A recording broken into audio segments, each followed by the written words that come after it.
Okay, in part 7.3, we're going to look at vectors, and we're specifically looking at direction, magnitude, and component form of a vector. So let's first talk what it is. A vector, V, in a plane is a set of all directed line segments that are equivalent to a given directed line segment, and is written as V. Notice it's bolded, okay?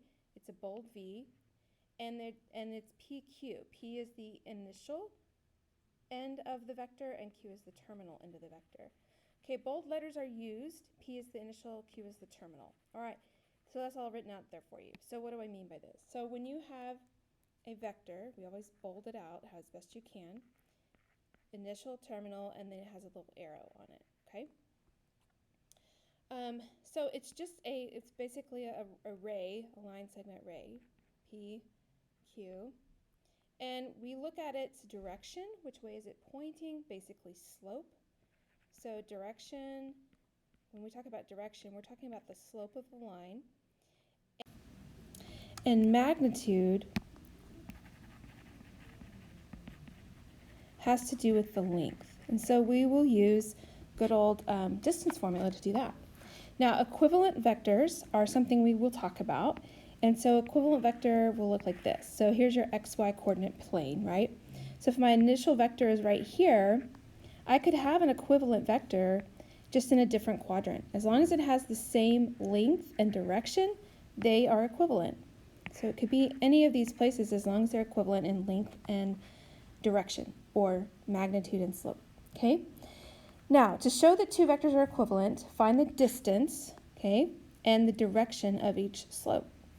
Direction or the slope of each. All right, so if we have a coordinate plane, let's just draw one out here.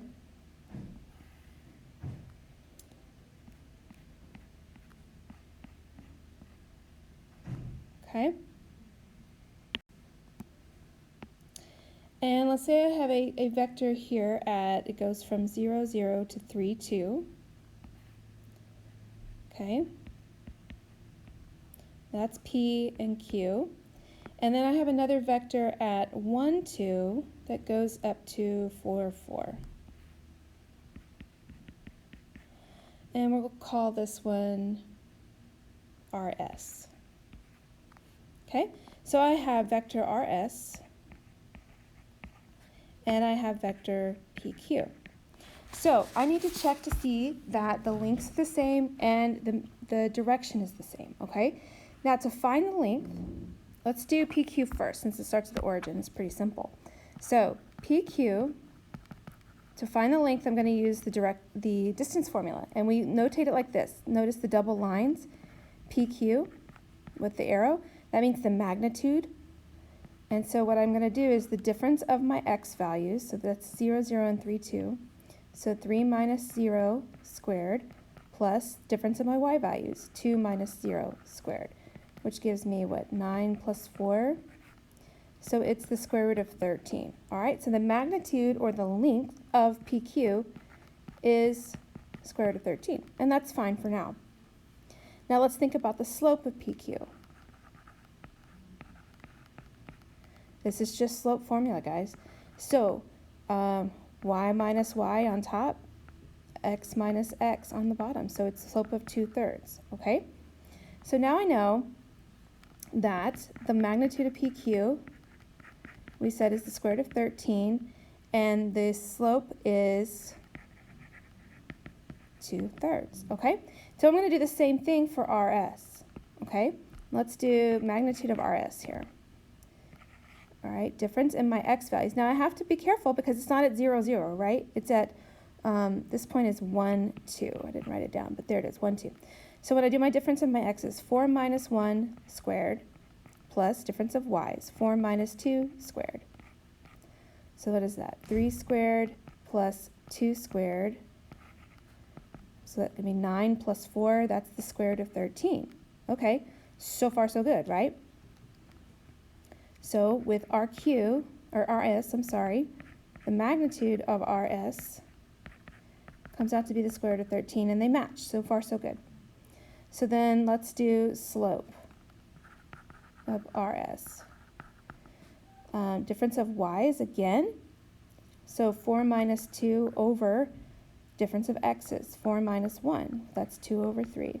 So I have now proved that these two vectors are equivalent because their magnitudes match and the directions match. Now, a vector v is in standard position, we call it standard position, when the initial point in the origin is the origin and uniquely represented by the coordinates of its terminal point. So notice the notation here. v1, v2, those are the x and the y coordinates of the terminal point. This is called component form, so we'll use that a lot. Component form is written like this, v1, v2. That means that's the terminal point of the vector. To find the component form of a vector with initial point p1, p2 and terminal point q1, q2, here's what we do. All we do is, notice this, we are taking the differences right here of my x and the differences of the y right here, and we write them as points, okay? And it's always in the order of terminal point minus initial point, okay? X's and y's together. So here it is. Component form starts with the vector, so make yourself a little side note. What it does is relocates a vector at the origin with keeping the same magnitude, keeping the same slope. All right, so that's really all it is. So if we were looking at, let's take back to RS for a second, okay? We had RS up here. The initial point was at 1, 2. The terminal point was at 4, 4, okay? So if I want to find the component form of RS, what I need to do is, notice it has little brackets, different kind of brackets right here, okay? And so I'm always going to subtract terminal from initial. I'll do my x's first. I'm going to do 4 minus 1 and then 4 minus 2. So the component form of RS would be 3, 2. And isn't that what we had in the first vector that we were given, that PQ? That was the same. Has the same. We know now that it has the same magnitude and the same slope. So that's what component form is. Notice the little v's on the side. That's how we dictate the component form. All right, magnitude of vector v is given by this. So this is what we were doing on the previous page. This is just distance formula, right? If it's in component form, all you have to do is square the x plus square the y and take the square root, okay? So it's a little simpler. Now, if the magnitude of a vector is 1, then v is a unit vector, unit meaning 1. If the magnitude of the vector is 0, then it's called a zero vector. All right? So there's some vocab to know. What is a unit vector? What is a zero vector?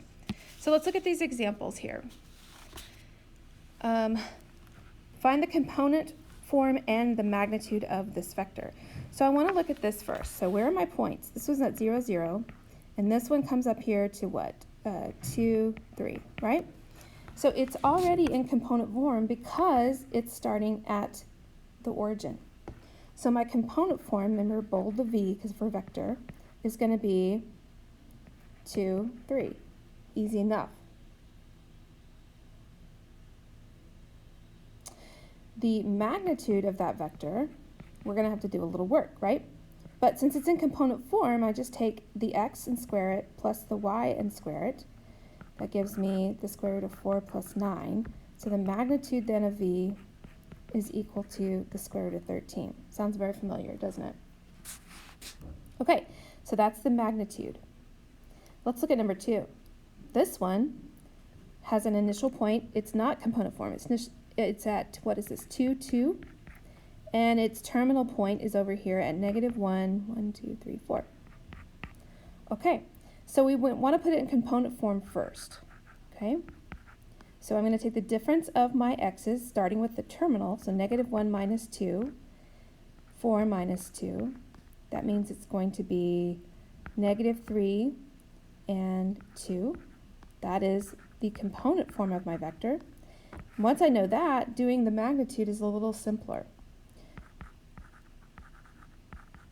So I take the x value and I square it, and the y value, and I square it. What do we have? 9 plus 4. Again, we get the square root of 13. Beginning to sound familiar, isn't it? There's our magnitude.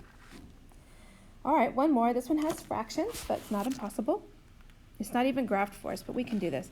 If the initial point is at negative 2/3, negative 1, terminal point is at positive 1/2, 4/5. So it's not quite at 1. So it's a teeny tiny little vector going this direction. All right, so if I'm going to do my component form of my vector, I want to start with the terminal. So 1/2 minus a negative means plus 2/3. And then 4/5 minus a negative means plus 1, right? All right, so we got to do a little math here. When I get common denominators, what is that? 3/6 plus 4/6, which gives me 7/6 for my x. And then the y's, 4/5 plus 5/5 gives me 9/5. There's the component form of that vector, okay? Now magnitude, all I'm going to do is use my component form and square each one and take the square root, okay? Yes, it might be a little ugly, but that's okay. So 49 over 36 plus 81 over 25. We add them in our calculator, we take the square root, and we get 2.145, all right? So definitely use your calculator to help you on things like this, all right? You can leave them at your magnitudes as a radical, or you can make them a decimal. It really doesn't matter to me. Just make sure you're showing your work throughout. All right, hope that makes sense, and we'll see you in class.